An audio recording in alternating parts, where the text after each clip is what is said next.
Olá pessoal, tudo bem? Eu sou o pastor Giovanni, nós estamos no nosso quinto vídeo sobre o plano de Deus através das eras, ou nas eras.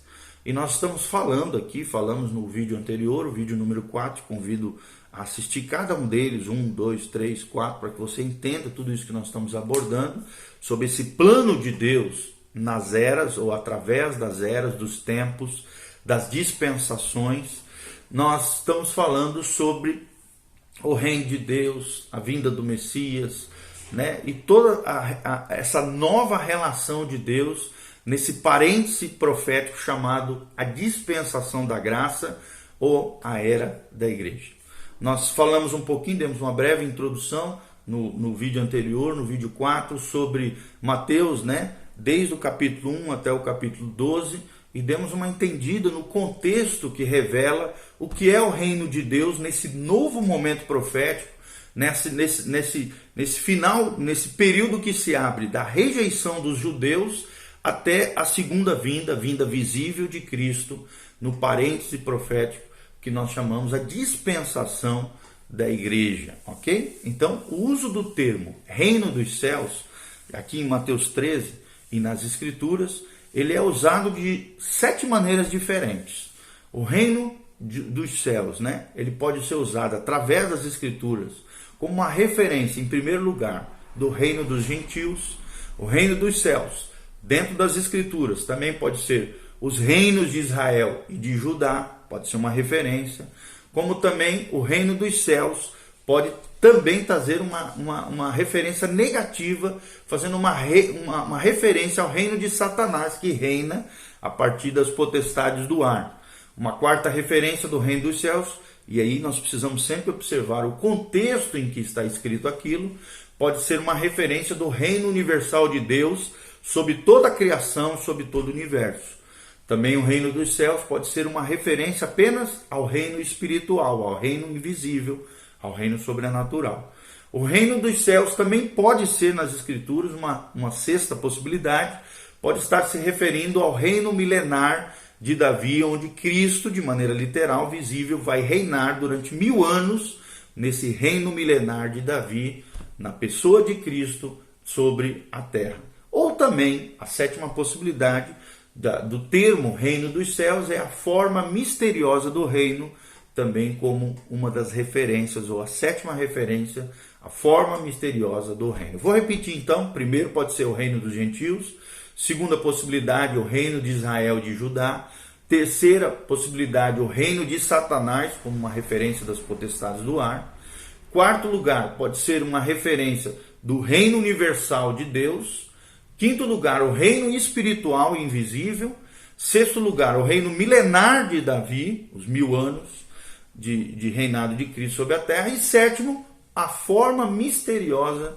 do reino, aqui claro, do reino de Deus. Então há um acordo geral entre os teólogos a respeito das 4 primeiras classificações.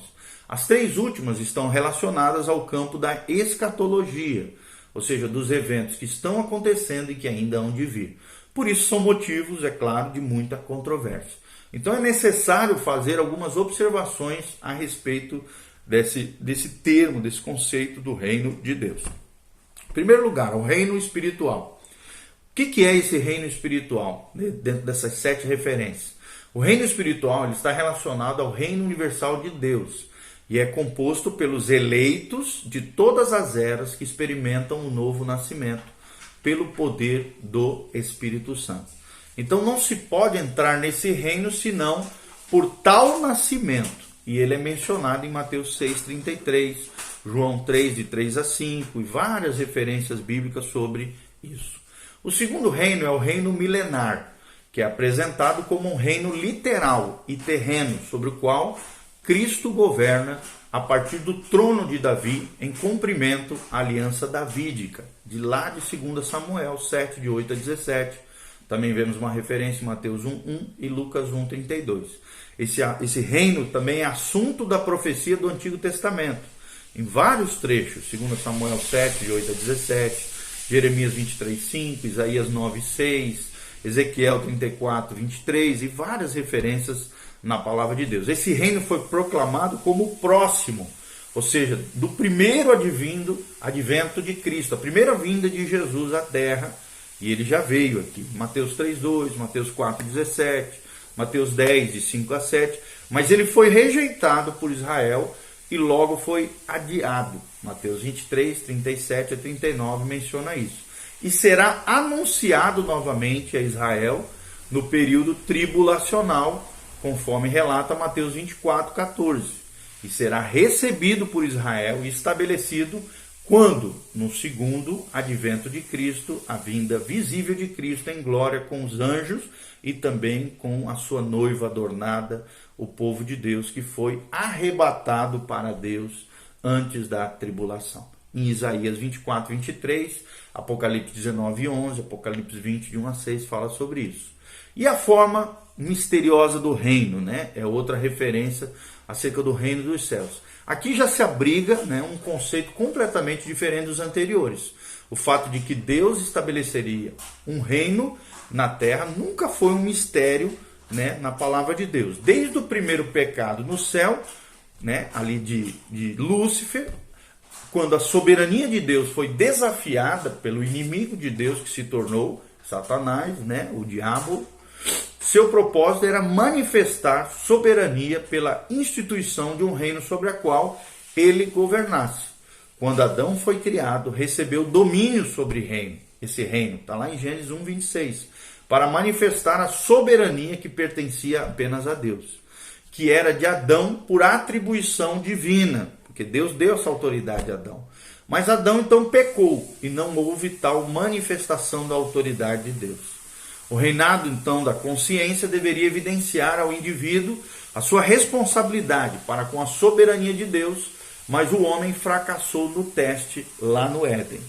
Então, o governo humano foi ordenado para que os homens o reconhecessem como manifestação da soberania de Deus, mas o homem se rebelou contra isso. Deus designou juízes para manifestar a autoridade divina, né, no tempo da autoridade teocrática, ou seja, Deus governando o seu povo, mas o homem rejeitou essa demonstração de soberania novamente. Deus então instituiu, né, a teocracia, na qual Deus era reconhecido como soberano, mas a nação escolhida, né, o povo de Israel aqui, se rebelou contra Deus lá em 1 Samuel 8, 7. Então Deus revelou seu propósito de manifestar soberania pela descendência de Davi, que reinaria, e essa menção está em 2 Samuel 7,16. Quando Cristo veio, a sua soberania foi rejeitada novamente, e o homem pecador rejeitou conscientemente cada manifestação da autoridade de Deus. Dentro desse plano de Deus, de estabelecer um reino, né, já que não era um segredo não revelado, mas sim revelado por todo o Antigo Testamento, e no Novo também. Então o mistério era o fato de que quando o autor desse plano, ou seja, Deus Pai, fosse apresentado publicamente na pessoa do Filho, ele seria rejeitado. E haveria então um período entre a sua rejeição, lá de Mateus 12, que nós vimos e falamos, até o cumprimento do propósito da soberania de Deus em seu segundo advindo, a segunda vinda visível de Cristo em glória para a implantação do reino milenial. Então, a forma misteriosa do reino refere-se ao período entre esses dois adventos de Cristo. Primeira vinda de Cristo, o Logos de Deus encarnado, e a segunda vinda de Cristo antes do reino milenial. Os mistérios do reino de Deus referem-se a essas condições reinantes na terra, enquanto o rei está ausente. Então esses mistérios relacionam esse presente século aos propósitos eternos de Deus com relação ao seu reino. A respeito dessa forma misteriosa do reino, observa-se primeiramente que ela não pode ser igualada ao reino milenar. Ou seja, o reino dos céus, né, que nós estamos nos referindo aqui como algo misterioso, não é a mesma coisa do que reino milenar, já que isso não era um mistério, mas foi previsto claramente por várias profecias do Antigo Testamento. Em segundo lugar, ela não também pode referir-se a um reino espiritual, pois esse reino, né, é constituído apenas por indivíduos salvos, que nele entram pelo novo nascimento. Mas a forma misteriosa do reino é composta de salvos e também não salvos. Daí a parábola do trigo, do joio, dos peixes bons e dos peixes ruins. Em terceiro lugar, ela não pode referir-se ao reino eterno, pois esses mistérios são limitados no tempo ao período interadventos, entre os dois adventos de Cristo. E em quarto lugar, ela não pode ser limitada à igreja, pois essa forma misteriosa do reino inclui mais do que a igreja. Entretanto, nós podemos observar aqui nesse estudo que essa forma misteriosa do reino se refere às coisas que até agora não tinham sido reveladas e está definitivamente limitada ao tempo e representa toda a esfera da religião na presente era, na dispensação em que nós vivemos agora. E é muito importante no campo escatológico manter separados e diferenciados três usos do termo reino.